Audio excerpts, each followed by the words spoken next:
अस्माकं तु विशिष्टा ये तान्निबोध द्विजोत्तम नायका मम सैन्यस्य संज्ञार्थं तान् ब्रवीमि ते।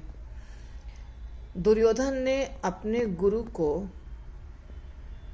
पांडवों की सेना के बारे में बता दिया है और अब दुर्योधन अपने सेना के बारे में बता रहा है। अस्माकम यानी हमारे। दुर्योधन और द्रोणाचार्य जो उनके गुरु थे दोनों एक साथ थे, इसीलिए अस्माकम हमारे। तू लेकिन विशिष्टा विशेष शक्तिशाली विशिष्टा। ये जो तान निबोध, तान और निबोध, निबोध यानी जरा जान लीजिए, जानकारी प्राप्त कर लीजिए। बोध, बोध का मतलब होता है बुद्धि, जानना किसी चीज के बारे में, बोध होना यानी ज्ञान होना। तो तान निबोध यानी कि उनके बारे में जान लीजिए। तान निबोध किन के बारे में जान लीजिए? हमारे विशेष शक्तिशाली सेना के बारे में, सैन्यस्य। और द्विज उत्तम, क्योंकि ये द्रोणाचार्य ब्राह्मण थे इसीलिए द्विज उत्तम। द्विज यानी ब्राह्मण, ब्राह्मण में द्विज होता है और अलग अलग प्रकार के होते हैं। ब्राह्मण में एक द्विज भी होते हैं, एक विप्र भी होते हैं, एक ब्राह्मण भी होते हैं। तो ये द्विज, इनको द्विज कह रहे हैं, ठीक है। द्विजों में उत्तम, द्विजोत्तम यानी हे ब्राह्मण श्रेष्ठ। आप जान लीजिए कि हमारे सेना में नायका, सेनापति, कप्तान, हमारे सेना में कौन कौन हैं उनके बारे में मैं आपको बता रहा हूँ। संज्ञा अर्थम यानी सूचना दे रहा हूँ। मम सैन्यस्य, मेरे सेना में कौन कौन है जो बहुत शक्तिशाली हैं, विशिष्टा, और उनके बारे में मैं बता रहा हूँ। तान ब्रवीमि, तान यानी उनके बारे में, उन्हें ब्रवीमि, ब्रवीमि यानी बता रहा हूँ। तो अपने गुरु को बता रहे हैं दुर्योधन। ये श्लोक इतना इम्पोर्टेंट नहीं है, संस्कृत जानने के हिसाब से मैंने आपको तोड़ के बताया, पर ये सारे शब्द बाद में भी आएंगे। अब जो यहाँ ये महत्वपूर्ण श्लोक है। भवान भीष्मश्च कर्णश्च कृपश्च समितिञ्जयः अश्वत्थामा विकर्णश्च सौमदत्तिस्तथैव च।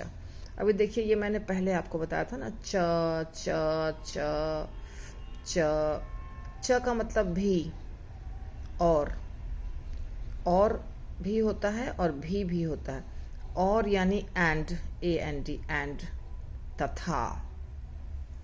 तो यहाँ सेना में से जो जो हैं शक्तिशाली, उनका नाम है भवान यानी आप स्वयं अर्थात द्रोणाचार्य, भवान और भीष्म, भीष्म पितामह, और च, तीन शब्द यहाँ जुड़े हुए हैं। भवान आप, भीष्म, मैंने कहा था आप लोगों को कि ये जो बिंदी होता है तो इसको क्या कहते हैं? विसर्ग। और यहाँ पे इसके बाद जब ये च लगता है तो दो के बीच में जब च लगता है, मतलब अह बोलते हैं इसको, तो भीष्म, भीष्म च, तो ये दोनों मिला के श हो जाता है। भीष्मश्च, भीष्मश्च, ये तीन शब्द हो गए, भवान भीष्मश्च। इस अभी यहाँ आसान हो गया समझना, ये समझ गए आप लोग। भवान भीष्मश्च यानी भवान यानी आप स्वयं, भीष्म यानी भीष्म पितामह, च अर्थात तथा, और कर्णश्च, कर्णश्च, कर्ण, और कृपश्च, कृपाचार्य, और, ठीक है। ये च यानी और, ऐसे ही लग रहा है सब में। समितिञ्जयः, ये समितिञ्जय फिर जो हो गए ये अलग योद्धा हैं, जो नहीं योद्धा नहीं, इसका अर्थ है समितिञ्जयः, जो सदा विजय को प्राप्त किए हैं संग्राम में। समितिंजयः, ये कोई योद्धा का नाम नहीं है। जो हर युद्ध में विजय प्राप्त किए हैं उनको समितिंजयः कहा जा रहा है। और योद्धा कौन है? अश्वत्थामा और विकर्ण। तो योद्धा कितने हो गए? और सौमदत्ती, यहाँ पे तथा और व लगा है, यहाँ 2-3 शब्द एक साथ लगे हुए हैं। जैसे सौमदत्ती एक हो गया योद्धा का नाम, तथा यानी और, ये देखिए तथा यानी और या भी, च के लिए भी वही आता है, और या भी, और एव निश्चय ही, ये हमने आपको पहले बताया था, जहाँ पे एम्फेसाइज करते हैं, प्रेशर डालते हैं, निश्चय ही। तो ये सारे योद्धा निश्चय ही बहुत शक्तिशाली हैं, सदा युद्ध में विजयी रहे हैं। कौन कौन से? आप स्वयं, द्रोणाचार्य, भीष्म पितामह, कर्ण, कृपाचार्य, अश्वत्थामा, विकर्ण और सौमदत्ती। यहाँ पे सबका नाम है, देखिए। सोमदत्त का पुत्र इसलिए सौमदत्ती, जिसका नाम था भूरिश्रवा। ये सब द्रोणाचार्य सेनापति हैं और उनके अंदर ये सब योद्धा हैं। भीष्म पितामह, कर्ण, कृपाचार्य, अश्वत्थामा, विकर्ण और सौमदत्ती। तो द्रोणाचार्य या भीष्म पितामह सेनापति थे, द्रोणाचार्य नहीं थे। जो भी हो, दोनों महान योद्धा हैं, दोनों बहुत बड़े योद्धा हैं। तो इनका नाम दुर्योधन बताता है। और अब दुर्योधन फिर आगे बताता है क्या? अन्ये च बहवः शूरा मद अर्थे त्यक्त जीविता नाना शस्त्र प्रहरणा सर्वे युद्ध विशारदः। अन्य और भी बहुत सारे हैं। च बहवः, बहुत सारे। अन्य च बहवः, शूरा यानी शूरवीर योद्धा, मद अर्थे यानी 2 शब्द यहाँ है, मत और अर्थे। मत यानी मेरे और अर्थे मेरे लिए, मद अर्थे मेरे लिए, मेरे खुशी के लिए, मद अर्थे। त्यक्त जीविता, जो अपना जीवन त्याग सकते हैं, त्यक्त जीविता, 2 शब्द। त्यक्त जीविता, देखिए, जीवन का उत्सर्ग करने वाले, जो जीवन त्याग देंगे, मेरे लिए जो जीवन त्याग देंगे, ऐसे बहुत सारे योद्धा हैं। देखिए, अन्य च बहवः यानी बहुत, शूरा मानी मतलब योद्धा, मद अर्थे मेरे अर्थ के लिए, मेरे खुशी के लिए, मेरे लाभ के लिए जो जीवन त्याग देंगे, ऐसे बहुत सारे योद्धा हैं।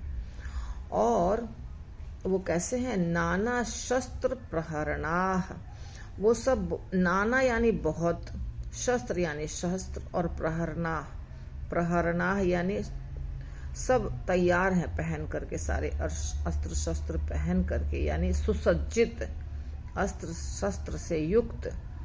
तो ये 3 शब्द, नाना शस्त्र प्रहरणाः, सर्वे सभी, युद्ध विशारदा, युद्ध में एकदम विशारद हैं, अर्थात निपुण हैं, सर्वे युद्ध विशारदा। तो ये ऐसे बहुत सारे योद्धा हैं जो मेरे लिए अपना शरीर त्याग कर सकते हैं कभी भी, और वो सारे अस्त्र शस्त्र से लेस हुए, सुसज्जित हुए खड़े हैं, और वो सारे योद्धा युद्ध में बिल्कुल निपुण हैं, विशारदा हैं। तो ये 3 श्लोक हमने देखा आज, जो दुर्योधन अपने गुरु द्रोणाचार्य को बता रहा है। 2 में दुर्योधन ने अपने शूरवीरों के बारे में बताया, और पहला श्लोक सिर्फ ये बताया कि, वहाँ पे ऊपर में, कि हाँ, मैं अभी अपने सेना के बारे में बता रहा हूँ। तो ये 3 श्लोक हो गए, और इसमें याद करने वाला कुछ ज़्यादा नहीं है, इसलिए मैंने आपको ऐसा रिसाइट करके नहीं बताया है।